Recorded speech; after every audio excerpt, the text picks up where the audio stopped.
Et je crois que le meilleur est à venir. Amen. Amen. Donc gloire au Seigneur, c'est un plaisir de vous retrouver tous ensemble, nous tous ensemble, de vous revoir. Et je crois qu'on va passer un moment dans la parole de Dieu qui va nous faire du bien. Alléluia. Comment dire? La semaine dernière, Bintou nous a parlé de l'importance de devenir un disciple du Seigneur. Parce que vous voyez, le Seigneur ne nous a pas appelés à être juste des croyants, des chrétiens, entre guillemets. Amen. Parce qu'il n'y a aucun problème de dire que nous sommes des chrétiens, mais aujourd'hui, on peut dire que nous sommes chrétiens, mais pas forcément des disciples du Seigneur. Mais un véritable chrétien, c'est un disciple du Seigneur. Une véritable chrétienne, c'est un disciple du Seigneur, une disciple du Seigneur. Amen. Et l'évangile de Matthieu que nous parcourons depuis des mois maintenant est vraiment le manuel pour faire des disciples. Amen. C'est les 4 évangiles, Matthieu, Marc, Luc, Jean, nous montrent le ministère de Jésus, mais nous montrent aussi comment il a fait de simples hommes et de femmes aussi, des gens qui n'étaient pas qualifiés selon les hommes, selon les pharisiens, selon des véritables disciples authentiques du Seigneur. Amen. Amen. Et 2000 ans plus tard, là où nous sommes, le Seigneur fait toujours des disciples. Et d'ailleurs, l'évangile de Matthieu, dans le chapitre 28 au verset 19, l'un des derniers versets, il dit, votre mission, elle est simple. Allez par toute la terre, allez, faites de toutes les nations des disciples. Amen. Et il dit ça à des hommes qu'il avait pris 3 ans et demi auparavant, des pêcheurs, des collecteurs d'impôts, etc., des gens qui n'avaient rien à voir avec des disciples, des apôtres. Ils étaient devenus des disciples pour pouvoir faire des disciples. Amen. Et aujourd'hui, si nous n'arrivons pas à faire des disciples, c'est peut-être parce que nous avons oublié que nous-mêmes, nous devons être des disciples et mener une vie de disciples. Et qu'est-ce que veut dire être un disciple? Et donc aujourd'hui, j'aimerais vraiment aller dans la continuité de ce que Bintou a dit la semaine dernière et de vous parler de l'appel à la vie de disciple. Qui est la priorité, comme je l'ai dit, pour Christ, que nous soyons des disciples à son image, des élèves, des personnes qui vivent à son école. Et cet appel à la vie de disciple, par où et par quoi il commence? N'est-ce pas? C'est important de se poser la question. Je veux être disciple, mais par où ça commence, par quoi ça commence? Et aujourd'hui, donc, je vais vous partager, je pense, l'un des messages de ma vie, l'un des messages les plus importants, qui est, en fait, je vais vous parler de l'appel qui est au cœur de votre appel. Amen. Je pourrais dire comme ça, l'appel au sein de votre appel ou au sein de l'appel. Il y a un appel au sein de votre appel. Je vais m'expliquer. Il existe un appel qui se trouve au sein de notre appel avec le Seigneur. Un appel qui concerne chacun d'entre nous, quel que soit ce à quoi nous avons été appelés par le Seigneur. Et découvrir ou redécouvrir cet appel majeur qui nous concerne tous va nous permettre de retrouver l'essence de notre vie spirituelle. Tu sais, ta voiture, pour avancer, elle a besoin d'essence, n'est-ce pas? D'ailleurs, l'essence, ça a beaucoup augmenté là. L'autre fois, je suis parti à la pompe à essence, je dis, Seigneur, je crois que j'ai passé sur l'électrique. Avec tout ce qui se passe là-bas au Proche-Orient, même le E10, il est monté à 2 presque. J'ai dit, Seigneur, augmente notre foi. Bref, découvrir ou redécouvrir l'appel au sein de votre appel, comme je vais vous l'expliquer aujourd'hui, va vous permettre de retrouver l'essence de votre vie spirituelle. Parce qu'en fait, nous tous, nous avons un appel du Seigneur. Nous tous. Spécifique. Mon appel n'est pas le même que ton appel, que l'appel de ton frère, que l'appel de ta sœur. Est-ce que tu es avec moi? Dieu nous a appelés à quelque chose. Toi qui es là, Dieu t'a appelé à quelque chose pour lui, à accomplir quelque chose pour lui. Mais beaucoup de gens, écoute-moi bien, font l'erreur d'associer directement leur appel à une fonction ou à un titre. Est-ce que vous êtes là? On définit souvent notre appel par ce que nous faisons pour Dieu, par le titre qui nous a été confié, par la position. Je suis pasteur, c'est mon appel, n'est-ce pas? C'est pas faux, mais je vais aller plus loin aujourd'hui. Je suis prophète, je suis évangéliste, je suis ceci, cela, je suis astronaute. Alléluia, pour le Seigneur. Dieu m'appelle à être un astronaute. Peut-être, qu'importe. Il est vrai que Dieu nous appelle à certaines fonctions au sein du corps. Il existe un appel spécifique donc pour chacun d'entre nous. Romains chapitre 1 au verset 1 nous dit ceci. Paul, serviteur de Jésus-Christ, appelé à être apôtre, mis à part pour annoncer l'évangile de Dieu. Je répète, Paul, serviteur de Jésus-Christ, appelé à être quoi? Apôtre. Tout le monde n'est pas appelé à être apôtre. Mais n'est-ce pas, tout le monde est appelé par Dieu. Nous tous qui sommes là, nous ne sommes pas tous appelés à être apôtres ou pasteurs. Mais nous sommes appelés à quelque chose. Et au sein de ce quelque chose, de cet appel, il y a un appel central qui est le cœur de la vie du disciple, de ta vie, de ma vie. Je lis encore un autre passage pour te donner des références, pour que tu puisses méditer, parce que c'est important de méditer la parole. Amen. Galates chapitre 1 au verset 1, il dit « Paul apôtre, non de la part des hommes, ni par un homme, mais par Jésus-Christ et Dieu le Père qui l'a ressuscité des morts. » Paul, apôtre, non pas de la part des hommes, comme beaucoup aujourd'hui qui sont apôtres, mais de la part des hommes. Non, le véritable apôtre, le véritable prophète, le véritable pasteur, le véritable appelé ne l'est pas appelé par les hommes, mais par Dieu. Toi qui es là, tu as été appelé par Dieu. Même si tu es caché en ce moment dans ton appartement, dans une caverne, dans la dépression, tu as été appelé par Dieu, pas par les hommes. Voilà pourquoi aucun homme ne peut t'enterrer. Les hommes n'ont pas le pouvoir d'appeler un homme ou une femme. Les hommes ont le pouvoir juste de reconnaître ou de ne pas reconnaître. D'ailleurs, il y en a qui ont reconnu Christ, il y en a qui ne l'ont pas reconnu. Est-ce que ça a empêché Christ d'être Christ? Ça ne t'empêchera pas non plus d'être ce que tu dois devenir. Amen. Et au verset 15 et 16 du même chapitre de Galates chapitre 1, pour sauter, Paul parle comme ça, il dit « Mais lorsqu'il a plu à celui qui m'avait mis à part dès le sein de ma mère, qui m'a appelé par sa grâce de révéler en moi son Fils, afin que je l'annonçasse parmi les païens, aussitôt je ne consultais ni la chair ni le sang. » Qu'est-ce que Paul dit? Il dit un jour dans le temps, Dieu, Jésus s'est révélé à Paul et l'a mis à part. Mais il dit, dans le sein maternel, Dieu l'avait déjà mis à part, spirituellement parlant, ça veut dire, avant même que tu ne sois né, avant même que tu sois sorti, ton premier cri, tu pousses, Dieu t'avait déjà mis à part. Amen. Méditez sur ça, mes amis. Quand on parle de l'appel de Dieu, on parle du choix de Dieu. Vous êtes choisis par Dieu. Amen. Dieu vous a choisi, ce n'est pas vous qui l'avez choisi. N'est-ce pas que c'est le Christ qui a dit ça? C'est Jésus qui a dit ça. Ce n'est pas vous qui m'avez choisi.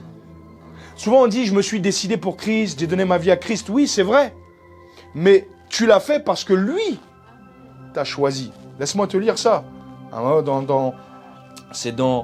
J'ai la référence ici. Je crois, il est dans Jean 15 au verset 16, il dit, ce n'est pas vous qui m'avez choisi. Le mot choisi, le mot appelé, c'est la même chose dans la Bible. Appelé et choisi, il vous a choisi. Il vous a appelé. Dans le sein maternel, il vous avait déjà choisi. Il vous avait déjà mis à part. Et lorsqu'il a plu à Dieu un jour de révéler en toi son Fils, là, ça s'est commencé à se manifester. Mais de toute éternité, il t'avait choisi. Et c'est très important de comprendre ça parce que un disciple est quelqu'un qui est choisi par Dieu. Ce n'est pas lui qui a choisi de suivre Jésus. Dans la tradition des rabbins, c'était les élèves qui devaient choisir leur rabbin. Mais quand Christ est arrivé, Christ a montré que ce n'est pas comme ça que les choses spirituelles fonctionnent. C'est lui qui a choisi les personnes qu'il voulait avoir auprès de lui. Et si tu es là, c'est parce qu'il t'a choisi. Amen. Alléluia. Amen. Et donc aujourd'hui, je vous parle de cet appel, au cœur de votre appel, c'est comme un appel un peu universel, général, qui nous concerne tous et dont personne n'est exempté. Et attention à l'illusion de ces titres, qui aujourd'hui, nous sommes dans une génération où tu es né de nouveau lundi et mardi, tu es prophète. Alléluia. Amen. Tu es né de nouveau lundi, mardi tu es prophète, mercredi maintenant il faut que tout le monde t'appelle prophète. Attention. Attention à ça. C'est même pas biblique en fait. Et c'est pour ça que Paul, il était confronté aussi à ces choses à l'époque. Et il disait, non, il y en a qui se disent apôtres et tout. Moi, c'est Dieu qui m'a appelé et il témoigne. Et effectivement, son histoire témoigne que Dieu l'avait appelé. Comme ton histoire, toi qui es appelé authentiquement par Dieu, si tu l'as rencontré, témoigne que tu as été appelé non pas par les hommes, mais par Dieu. Parce qu'aujourd'hui, beaucoup de gens derrière les pupitres, dans les églises, sont appelés des hommes, mais pas par Dieu. Et la réalité qui est une réalité très triste, c'est que trop souvent nous oublions justement cet appel dont je vais vous parler. Et ignorer cet appel, ça provoque comme une fracture à l'intérieur de toi, dans tes fondations spirituelles. Il existe un appel silencieux, universel, qui précède ta fonction dans le corps de Christ, qui précède ton titre, qui précède ta mission, qui précède ton autorité, qui précède tout ce que tu vas accomplir pour Dieu. Et le risque, pour chacun d'entre nous, et ça arrive souvent, malheureusement, c'est le risque de l'oubli. Nous oublions ça.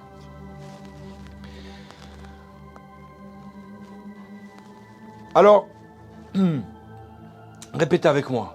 J'ai été appelé par Jésus. J'ai été appelé par Jésus. Est-ce que tu as déjà médité sur ça?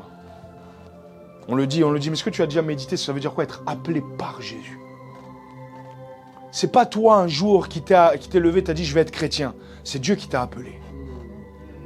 Imagine-toi la consécration, comment elle diffère si tu réalises qui t'a appelé. Imagine-toi que le président de la République française t'appelle personnellement par ton nom, il t'appelle, il te dit je te confie telle mission. Ta consécration ne sera pas la même que si toi tu te lèves et tu vas dire je vais faire ça.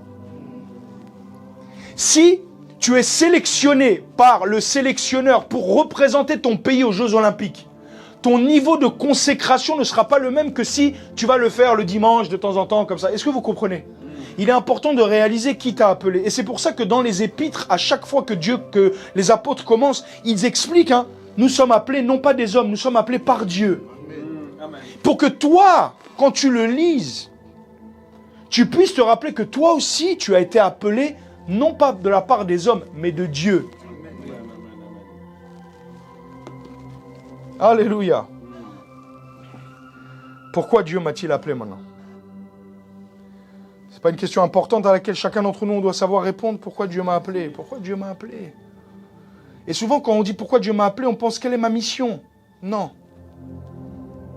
Il y a un appel au cœur de votre appel. Il y a une mission à accomplir, mais dans cette mission, il y a un appel primaire, un appel premier. Alors quel est cet appel au sein de votre appel en tant que disciple de Jésus-Christ? La réponse nous est donnée dans Marc chapitre 3, de manière très claire. J'aimerais qu'on puisse prendre Marc au chapitre 3. Amen.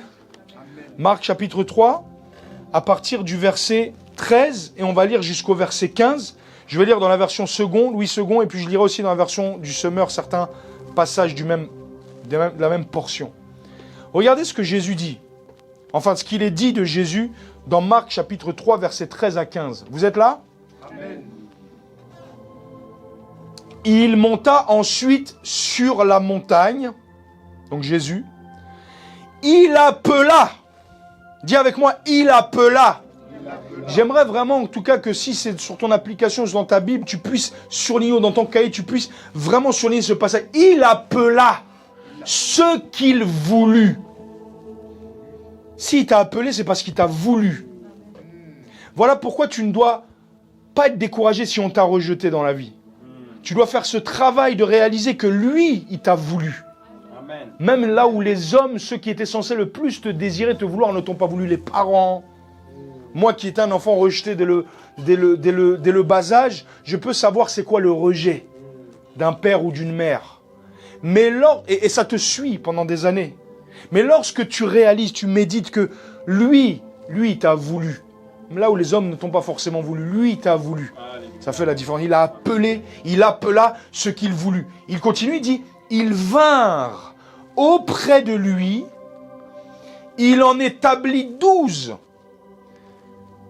pour les avoir avec lui et pour les envoyer prêcher avec le pouvoir de chasser les démons. Je vais lire dans la version du Semeur, juste la première partie du même verset. Plus tard, il monta sur une colline avoisinante et il appela ceux qu'il voulait.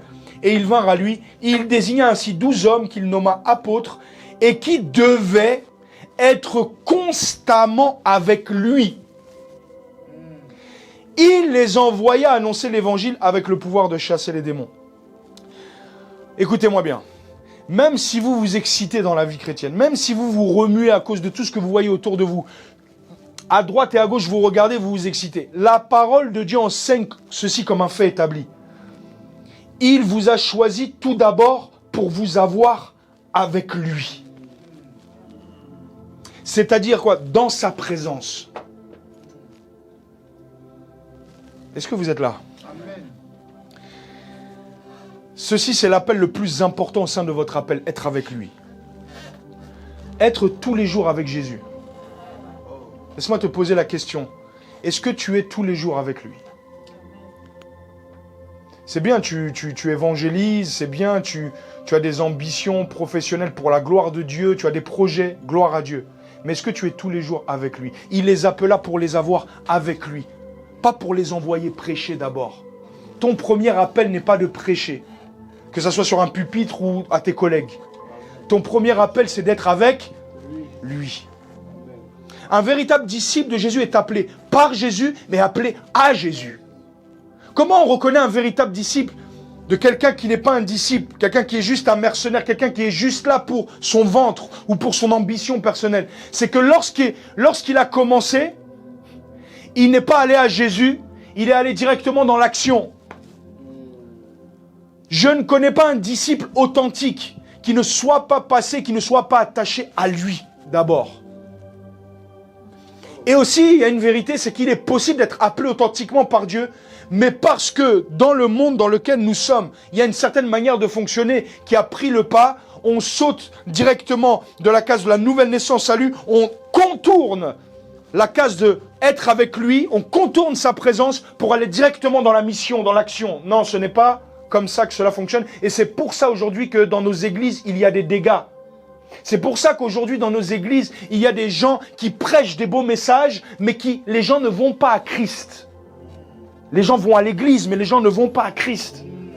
Tu n'as pas le droit de prêcher pour ton église, tu dois prêcher Christ. Parce que si tu prêches pour ton église, le Saint-Esprit se tait. Parce que lui, son seul job, c'est de prêcher Jésus, c'est de parler de Jésus. Voilà pourquoi j'aime élever Jésus.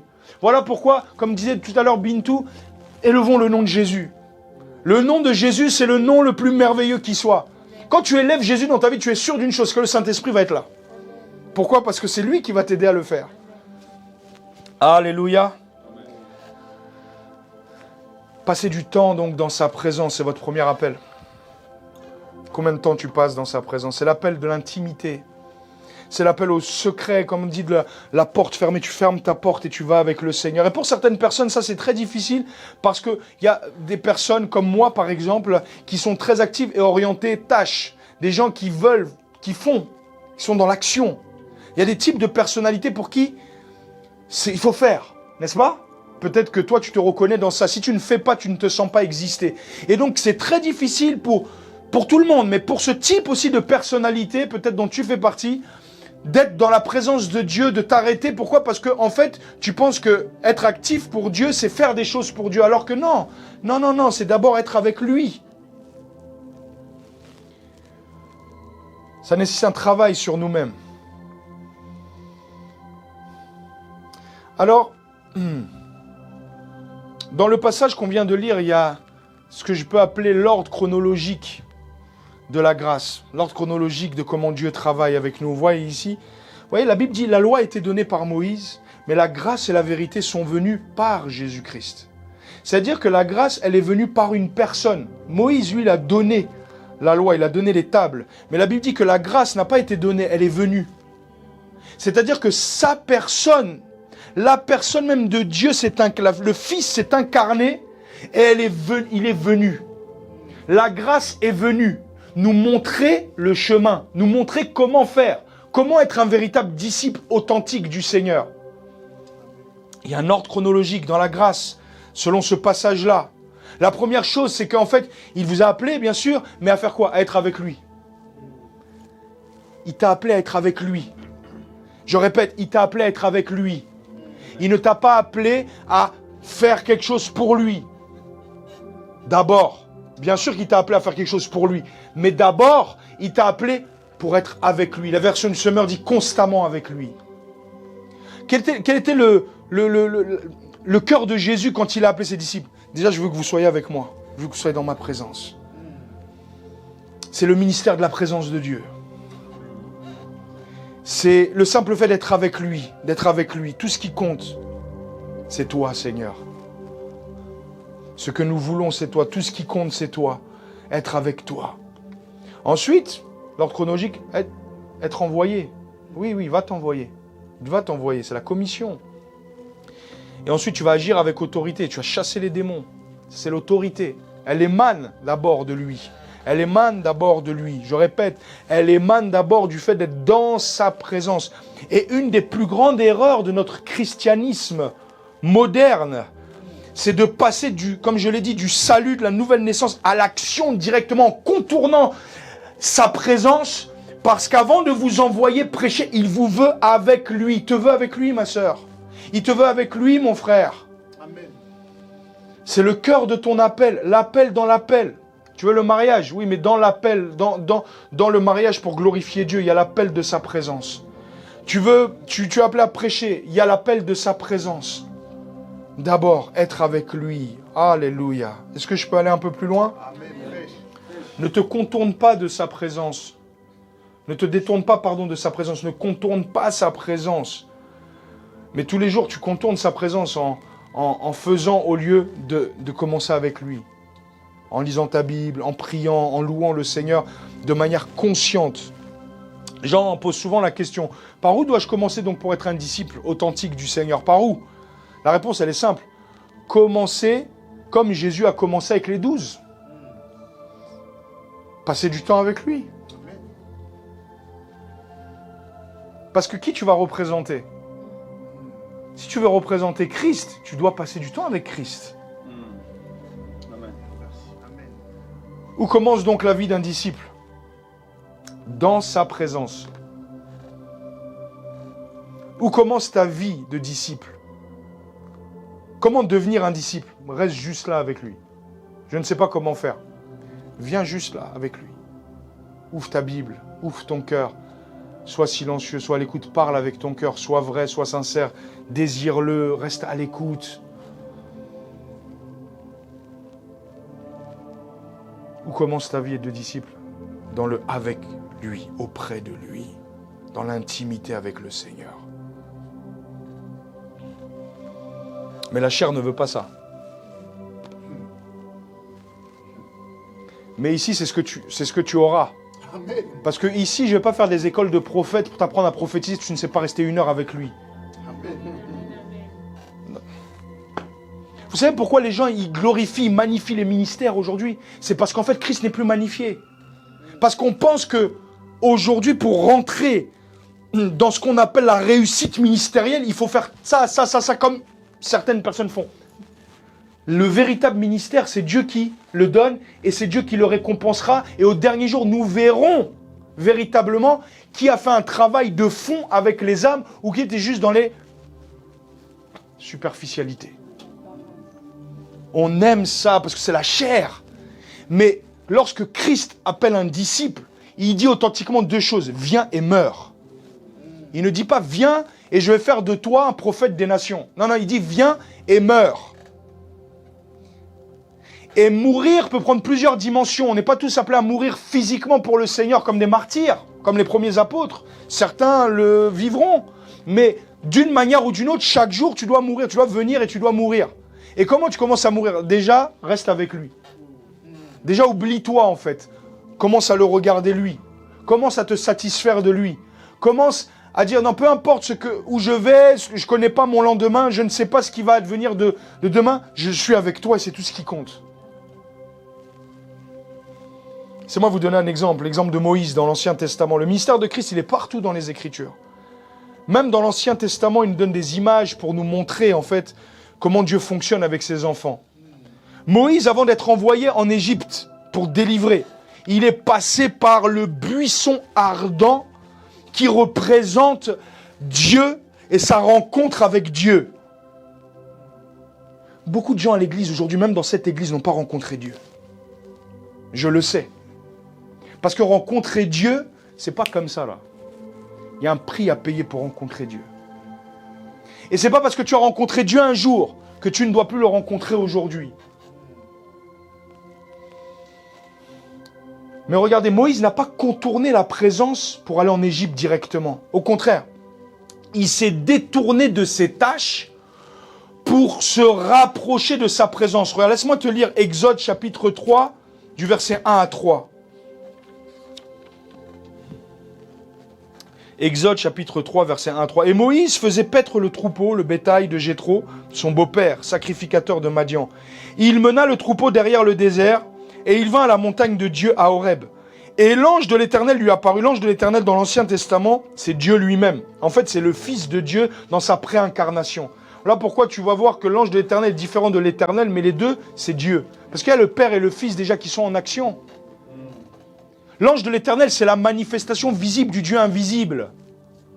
C'est ce Jésus-là dont on parle dans le Nouveau Testament, c'est l'ange de l'Éternel. Il dit, l'ange de l'Éternel lui apparut dans une flamme de feu au milieu d'un buisson à épines, et il regardait, et voici le buisson était tout ardent de feu, et le buisson n'était pas consumé. Et Moïse dit, je me détournerai, et je verrai cette grande vision, pourquoi le buisson ne se consume pas. Et c'est là que Dieu lui a parlé. Qu'est-ce que Moïse a fait? Il s'est détourné de ses tâches, aussi importantes soient-elles, de ses habitudes, de ses programmes, de sa routine. Certains d'entre vous êtes tellement organisés que vous êtes tellement organisés que vous n'avez plus de temps pour Dieu. Certains d'entre vous avez un programme tellement bien huilé parce que vous avez lu des développements personnels, livres de développement personnel, des formations en ligne qui vous ont appris comment gérer votre temps. Gloire à Dieu, il y a de la place pour ces choses. Mais certains d'entre vous êtes tellement dans ces choses qu'il n'y a pas de temps pour vous détourner de ça, pour contempler Dieu. La vie chrétienne, c'est la spontanéité d'abord. La vie chrétienne, c'est l'authenticité. Imagine-toi un mariage où tu planifies toujours, non, bon, ce soir, 20h, on va être ensemble, et puis 21h, vous n'êtes plus ensemble. Le mariage, c'est pas ça. Le mariage, c'est être constamment avec la personne en communion, quelle que soit l'activité que vous allez faire ou ne pas faire. Et donc, parfois, il faut savoir se détourner et non pas contourner. Ça représente détourner nos vies de tout ce que nous faisons là. Cette semaine-là qui arrive, est-ce que tu vas te détourner ou est-ce que tu vas rester? Est-ce que tu vas te détourner de tes œuvres pour aller avec lui d'abord, ou tu vas contourner sa présence pour aller dans l'action parce que toi, il faut que ça bouge? Sauf que depuis le temps où tu veux que ça bouge, ça ne bouge pas. Est-ce que quelqu'un peut dire Amen? Amen. Et je sais que ce message ne parlera pas à tout le monde. En tout cas, s'il ne te parle pas à toi, il te parlera un jour, si tu es un véritable disciple du Seigneur. Pourquoi? Parce que la vérité, c'est que tu peux sauter, tu peux monter, tu peux faire du bruit. Mais la Bible dit, prêche la parole, insiste en toute occasion. Si Jésus a dit, d'abord avec moi, avant de vous envoyer, alors ne soyez pas pressés à partir, restez avec lui.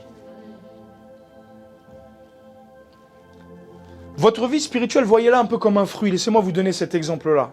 Le cœur du fruit, c'est le noyau. Et le noyau, c'est ce qui est formé en premier dans le fruit. Quand un fruit, si tu regardes sous la terre comment il est formé, ce qui arrive, c'est pas d'abord la pulpe, c'est pas d'abord la peau, c'est pas d'abord la chair, c'est pas d'abord ce que l'homme va manger, c'est ce qu'il y a à l'intérieur, ce qu'on appelle le noyau.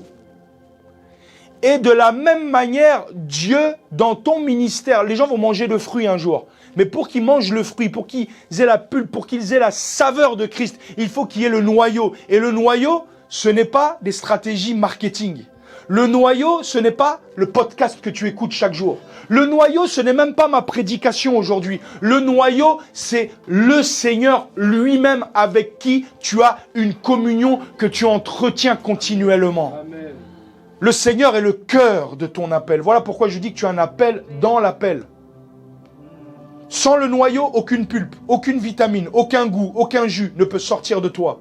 Pourquoi? Parce que c'est le Seigneur qui est ton noyau. C'est comme un modèle un peu d'un cercle. Il y a d'abord le cercle, toi et le Seigneur, et à l'extérieur maintenant le cercle, toi et les hommes. Les gens viendront manger le fruit, la pêche là qui est juteuse, parce qu'il y a un noyau invisible qui a été formé. Et ce noyau, c'est ta relation avec le Seigneur. Amen. Et ce n'est pas parce qu'un jour Dieu te donne une position que le noyau ne va pas s'user. Tu dois le protéger. Tu dois le garder. Certaines personnes ont bien commencé, mais à un moment donné, avec la charge ministérielle, moi je sais ce que c'est en tant que pasteur, que la charge ministérielle peut devenir une idole, à tel point que tu ne passes pas de temps dans le Seigneur, mais tu passes du temps à gérer, à gérer.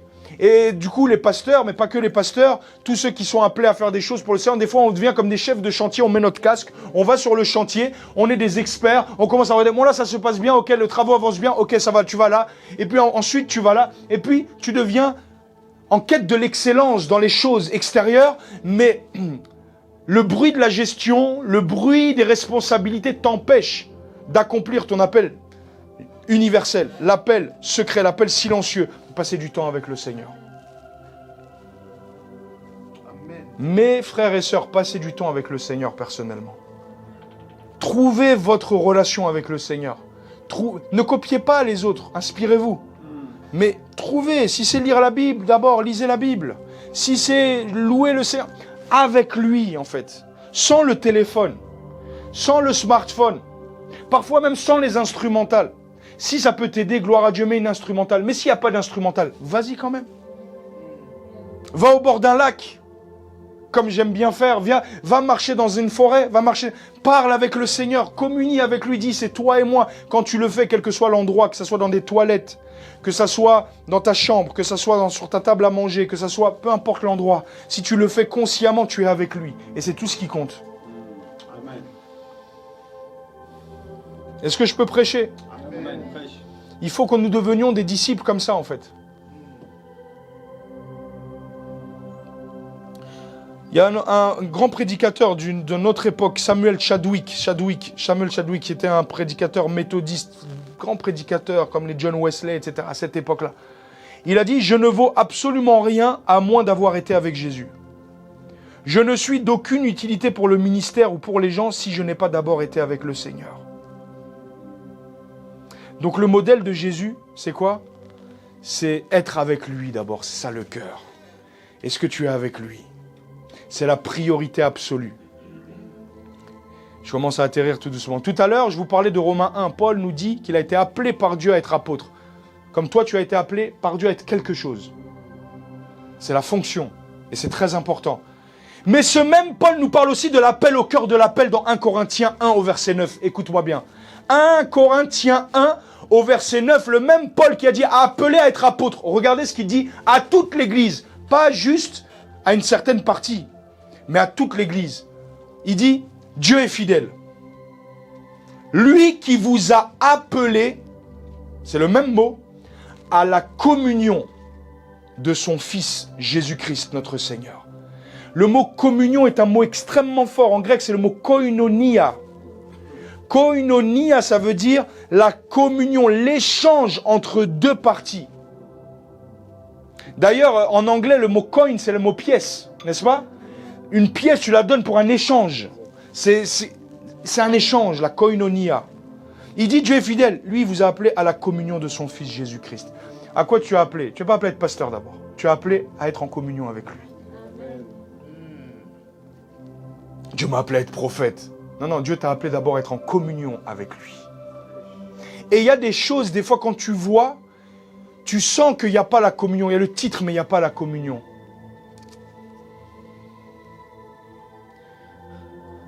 Il y a deux passages que je vais vous lire et j'aimerais vraiment que vous puissiez les lire et les comprendre et les écouter avec moi dans la pensée de ce que je suis en train de dire. Parce qu'en fait, c'est dans cette pensée-là que l'apôtre Jean a écrit ça. Regardez, l'un, ça sera dans Jean chapitre 1 et l'autre, ça sera dans 1 Jean 1. Donc, je vais lire d'abord ce qu'il y a dans la première épître de Jean, juste un peu avant Apocalypse, au verset 1. Tu peux noter la référence ou regarder avec moi si tu veux. Regardez ce qu'il dit Jean.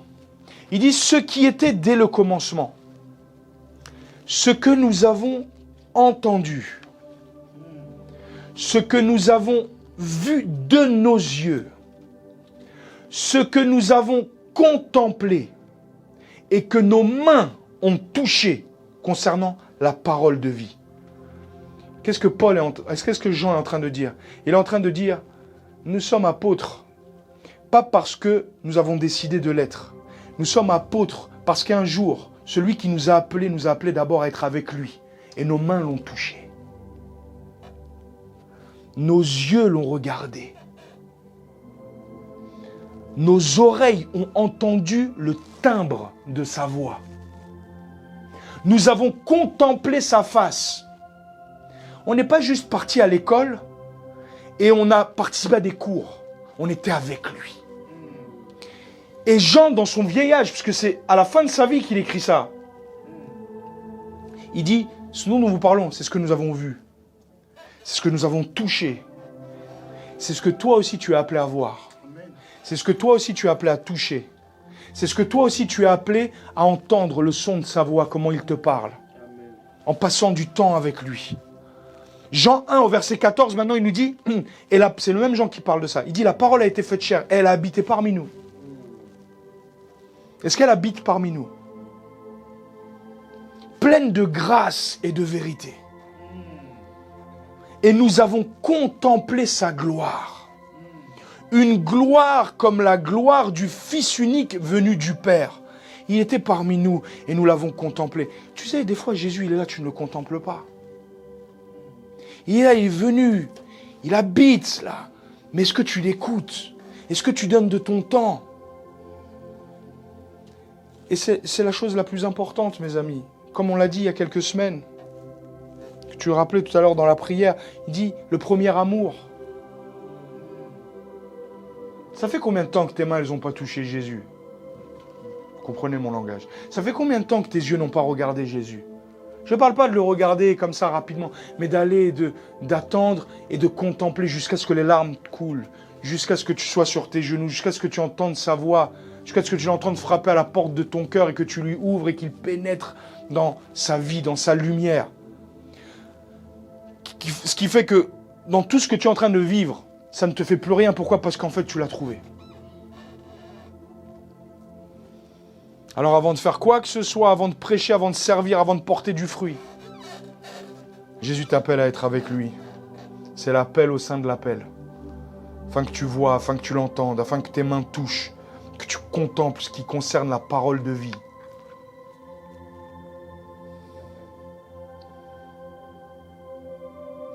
Tout à l'heure, on a chanté « Le voile est déchiré », n'est-ce pas? Jésus a tout accompli, nous avons accès à sa présence. Mais combien connaissent Dieu par un homme aujourd'hui? Combien connaissent Dieu par un apôtre, par un prophète, par un pasteur? Pas parce que Dieu s'est révélé, parce qu'ils ont cherché, parce qu'ils ont entendu l'invitation et ils ont ouvert. Trop busy, j'ai pas le temps. Pas le temps, pasteur. J'ai un travail trop chargé. Tu peux te lever 1 heure plus tôt et passer du temps avec lui. Depuis qu'on a arrêté les morning, fire morning, est-ce que tu pries personnellement? Je ne pose pas l'action pour que tu me dises oui ou non. Je pose la question à toi pour que tu te analyses et tu dis, mais Seigneur, est-ce que je dépends d'un programme ou je dépends vraiment de mon amour pour lui? Ouais, on n'a pas dit que ça soit toujours au top. On n'est pas... La vie, on est des êtres humains. On ne peut pas toujours être là à 200%. Il y a des fois où c'est plus dur. Mais tu es là, tu restes avec lui. J'imagine les apôtres pendant 3 ans et demi, il y a des jours où ils n'avaient pas envie. Mais ils sont allés. Et ils sont restés avec lui. Ils ont appris de lui, ils ont pris son fardeau avec lui, tu vois. Ils se sont abandonnés à lui, dans l'intimité, dans la communion, dans la présence, ce qui a provoqué la transformation à l'intérieur d'eux. C'est là que tout commence avec lui. Quel est donc ton premier appel? C'est quoi? En fait, quand on part d'ici, je veux qu'on aille avec cette pensée, cette semaine, que en tant que disciple, j'ai été appelé par Jésus, pas par un homme, et à Jésus, pas au pupitre. Bien que cela soit important si c'est ton appel. Il n'y a aucun souci avec ça. Bien au contraire, la Bible dit qu'après, il les a envoyés pour prêcher. Mais d'abord, lui, c'est là que tout commence. Ce que tu fais pour Dieu, ça doit être... Regarde, écoute-moi, maintenant laisse-moi passer dans la dimension du ministère, de ce que tu dois faire pour lui. Ce que tu dois faire pour lui, ce que tu as appelé à faire pour lui, doit se faire par débordement. Ça veut dire parce que tu débordes de sa présence, ce que tu fais va être authentique. Ce que tu fais, ça ne sera pas du copier-coller parce que les autres le font. Ce que tu fais, c'est parce que ta personnalité a été imprégnée de Christ. Et ce que tu le fais avec ta patte à toi. Tu le fais avec ta touche à toi. Par débordement de ta relation avec lui. Par l'expression naturelle de ce que tu vis avec lui. Le ministère ne s'apprend pas dans une école. Le ministère s'apprend par le débordement dans sa présence. Je vous dis la vérité. Surtout nous, les pasteurs, quand on commence, on cherche... Voilà, comment bien faire ça, comment bien faire ça. Et tu sais de t'inspirer à droite à gauche. Et puis à un moment donné, tu commences à imiter les autres au lieu d'être toi-même. Et tu oublies qu'en fait, tout ce que tu es appelé à faire, c'est le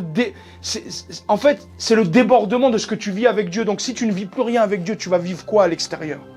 Ça ne sera rien du tout. Mais aujourd'hui, ce qui est important, c'est que vous veniez à Jésus. Aujourd'hui, ma mission sera remplie si, en quittant ici, vous avez le cœur, le désir d'aller d'abord à Jésus.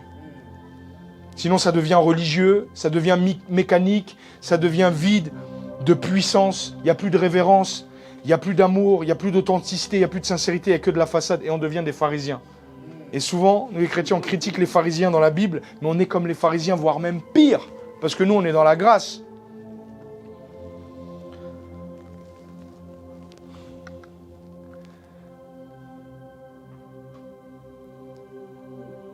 Cette vérité-là, martelée dans ton esprit, c'est tout ce que tu m'appelleras à faire, Seigneur, sur cette terre, doit déborder de ma relation avec toi. Si ma coupe déborde, je serai un bon mari. Si ma coupe déborde, je serai fidèle dans le service à l'église. Si ma coupe déborde, dans l'entreprise dans laquelle je suis, je serai un bon témoin de Christ. Si ma coupe déborde, là où j'irai, je reflèterai Christ naturellement. Sans technique, sans manipulation. Tu n'as pas besoin de lire les 48 lois du pouvoir pour être un bon leader. Tous ces livres-là qui nous apprennent la manipulation. C'est parce qu'en fait, on a oublié. Mais imaginez Paul à l'époque du Nouveau Testament, il est là, il dit, j'ai pas d'inspiration aujourd'hui, je vais aller au théâtre et je vais m'inspirer de celui qui est en train de faire au théâtre et puis je vais prêcher la même chose. Non, ça débordait de sa relation avec lui, ça débordait pas de ce qu'il y avait dans le monde. C'est pas le monde qui doit s'imprégner pour que tu sois un bon témoin de Christ. C'est sa présence à lui qui pénètre à l'intérieur de toi et qui te remplit tellement, tu commences à déborder. Et là, sans forcer, tu pardonnes. Sans forcer, tu laisses glisser. Quelqu'un te fait du mal, tu pardonnes. Des fois, c'est plus dur. Tu as besoin d'être plus rempli. Tu es rempli et peu par débordement. Et quand ton conjoint te fait quelque chose qui ne te plaît pas, tu ne pars pas au quart de tour, tu commences à pardonner. Quand tes enfants, tu es là, tu es plus doux, au lieu de prendre le bâton, tu commences à prendre le bisou, tu apprends par l'amour. Alléluia. Mais beaucoup, aujourd'hui, c'est le danger, et je finis avec ça, avant de clôturer. Faire pour Dieu sans être avec lui, c'est un grand danger. Tu vois, être à la sono, être à la caméra, être derrière le pupitre, être derrière le micro, être derrière le piano. Sans lui, c'est un danger. Nous sommes en train de nous moquer de Dieu. Nous voulons vraiment que Dieu fasse des grandes choses au milieu de nous, qu'il les fasse déjà en nous. Je répète, nous voulons que les choses soient faites au milieu de nous avec puissance, qu'il les fasse d'abord en nous avec puissance. Ton ministère se fait par débordement. Tu dois déborder de lui. Tu vas chanter, les gens vont pleurer même si tu n'as pas une belle voix. Tu vas parler avec une personne, juste une parole va t'encourager à être un peu plus pieux ou pieuse. À être dans la parole. Tu vois, des fois, déjà, tu t'entends quelqu'un parler de la parole, tu as envie d'aller lire ta Bible. C'est parce que cette personne est en train de déborder dans la parole et tu vois, tu as envie aussi de ça et ça vient sur toi et tu es encouragé. Et là, l'œuvre de Dieu est accomplie. Et le résultat d'un manque de temps avec lui, d'un manque du fait de contourner sa présence, c'est la fatigue spirituelle. Quand tu es tout le temps fatigué spirituellement, c'est parce qu'en fait, tu contournes sa présence.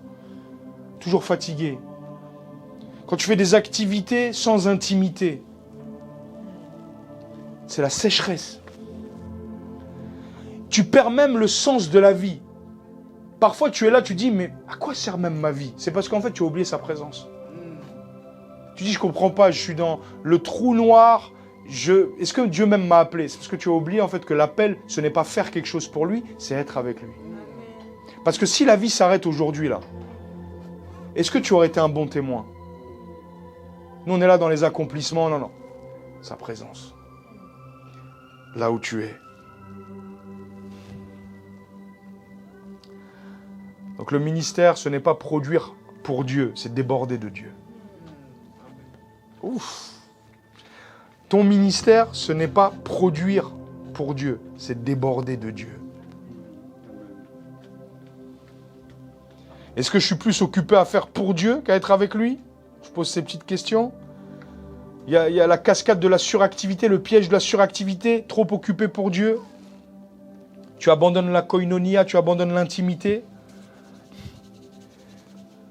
Ton témoignage devient fade. Tes 24 heures deviennent superficielles. Tu commences à chercher des choses qui n'ont aucun sens. Tu t'attaches plus aux apparences qu'à la profondeur. C'est-à-dire, on a échoué si on est plus attaché à Dunamis qu'à Jésus. C'est très important, on n'est pas là pour prêcher une église. Ici, on est là pour prêcher Jésus. Le nom de l'église, gloire à Dieu, c'est notre église. Mais on n'est pas là pour prêcher une église, on est là pour prêcher Christ. Et le secret de ton autorité spirituelle dans la vie, elle réside dans cette communion en tant que disciple. Alors, viens dans la koinonia, viens dans la communion avec le Seigneur, retrouve cette communion. Écoute Dieu avec ta Bible ouverte. Sois là avec ta Bible. Regarde le Seigneur, laisse-le te parler. Prends le temps. Ne te presse pas. Si tu n'as pas parlé, peut-être tu n'as pas bien écouté, ou peut-être tu dois être encore patient, tu pars, mais le plus important, ce n'est pas qu'il te parle, le plus important, c'est que tu sois là avec lui.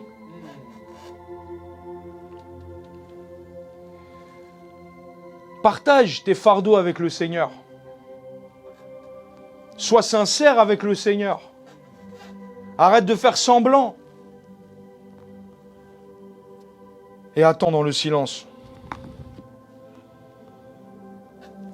Alors laissez-moi vous donner 3 conseils. 3 phrases simples. Premièrement, priorise la présence avant le service. Et quand je parle du service, je ne parle pas que à l'église, je parle dans tous les domaines de ta vie. Priorise la présence à ta paternité, à ta maternité, à ton pastorat. Priorise la présence à tes études. Ça veut dire quoi? Tu ne vas plus aller à l'école? Non, c'est pas ça. Ça veut dire commence tes journées avec la présence, pas avec tes livres.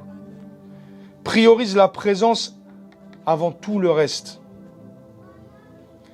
Deuxième conseil, protège ton temps avec Dieu, parce qu'il sera attaqué. Tu l'as réussi aujourd'hui, demain, ce n'est pas garanti que tu le réussisses, protège-le. Moi, j'ai compris ça aussi avec le sport. Vous savez, des fois, le sport, c'est très important. Pourquoi faire du sport? J'aime beaucoup le sport, ce qui t'apprend vraiment la discipline, aussi dans les autres domaines de ta vie. Des fois, tu as dit, je vais faire ça. Quand tu n'as pas envie, tu dois aller quand même le faire. Eh bien, avec la présence de Dieu, c'est la même chose. Mais c'est plus difficile des fois. Pourquoi? Parce que c'est spirituel et que des fois, la chair est tellement présente que l'esprit a du mal, n'est-ce pas, à se décider. Protège ton temps avec Dieu. Dis, coûte que coûte, cette heure-là, ça sera pour le Seigneur. Fatigué ou pas, j'irai. Si je me lève et que je m'endors là-bas, au moins je serai là-bas. Dieu aura vu mon cœur. Plutôt que d'appuyer sur snooze. 10 minutes après, tu entends la musique dans ton rêve, tu es en train de danser comme ça. Tu crois que c'est l'adoration. Non, non, non, c'est ton réveil qui est en train de t'appeler. Protège ton temps avec Dieu. Et le troisième, ne laisse jamais ton activité remplacer ton intimité.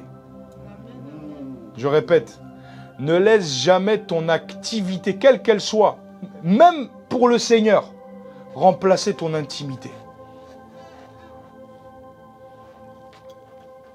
Parce que si Jésus n'est pas là, alors il n'y a rien. Jésus ne nous a pas appelés à être des performeurs, mais à être des hommes et des femmes qui sont avec lui. Simple, simple. Tellement la simplicité. Aujourd'hui, vraiment, des fois, je regrette certaines connexions que j'avais dans le passé des anciens, que j'ai perdu de vue, qui étaient simples. Qui n'avaient pas des titres à l'église, mais quand tu étais avec eux, tu sentais le christianisme. Tu sentais la crainte de Dieu. Et aujourd'hui, des fois, on fréquente des chrétiens, c'est superficiel. C'est superficiel. Pourquoi? Parce qu'en fait, on a oublié ça. Que nos anciens, eux, ils vivaient dans ça. Ils avaient priorisé l'amour pour Dieu plutôt que les activités pour Dieu. Alors, laissez-moi vous donner cette petite image et puis on va prier. Le mariage, il y a deux dimensions. Il y a le statut légal, vous êtes marié, et puis il y a la communion dans le mariage. Combien aujourd'hui sont mariés devant le maire, devant le pasteur, devant Dieu, devant les familles, statut légal, mais n'ont pas de communion avec Dieu. Enfin, pas de communion avec leur conjoint. Combien aujourd'hui ont le statut légal de chrétien, ils sont nés de nouveau, mais n'ont pas la communion avec le Seigneur, d'entendre le son de sa voix, de parcourir les Écritures, et ce n'est pas les Écritures en fait, pour les Écritures, mais c'est la voix de Jésus que tu es en train d'entendre en fait. Tu vois? Posséder un certificat de mariage, c'est pas le plus important. C'est se parler avec tendresse chaque jour. C'est de dire qu'on s'aime. L'autre fois, j'étais avec ma femme, j'étais avec Binto à la maison, et puis je suis parti m'allonger un peu, elle était au salon, et puis j'ai réfléchi, j'ai dit, mais en fait, nos journées, elles se ressemblent. On est là, on est ensemble, mais on passe pas de temps ensemble, en fait. On est là, on s'occupe des enfants, on parle, on mange, etc. Mais je suis allé voir ma femme, je me suis levé, je dis, mais ce serait bien qu'on couche les enfants et qu'on passe un temps de qualité où on discute ensemble, plus souvent. Est-ce que vous comprenez? Parce que c'est important. Parce qu'on tombe facilement dans la routine. Vous qui n'êtes pas encore mariés, vous verrez. Les gens mariés peuvent se rendre compte qu'il n'y a pas de problème entre le couple. Tout va bien, tout va bien. On avance, on est heureux ensemble. Mais parfois, en fait, la profondeur de la tendresse, elle n'est pas développée. Et donc, tout va bien avec le Seigneur. On est là, on aime le Seigneur. Mais des fois, en fait, on ne s'arrête pas pour dire, on va passer du temps ensemble, de qualité. On va marcher ensemble. On va faire quelque chose ensemble. On peut détenir une relation légale parfaite, nouvelle naissance. Waouh, je suis né de nouveau. Mais il n'y a pas de communion. La communion a été brisée, fracturée par la distraction. Alors cette invitation aujourd'hui, c'est une invitation quotidienne. Chaque jour avec le Seigneur est important. Il n'y a pas un jour qui n'est pas important.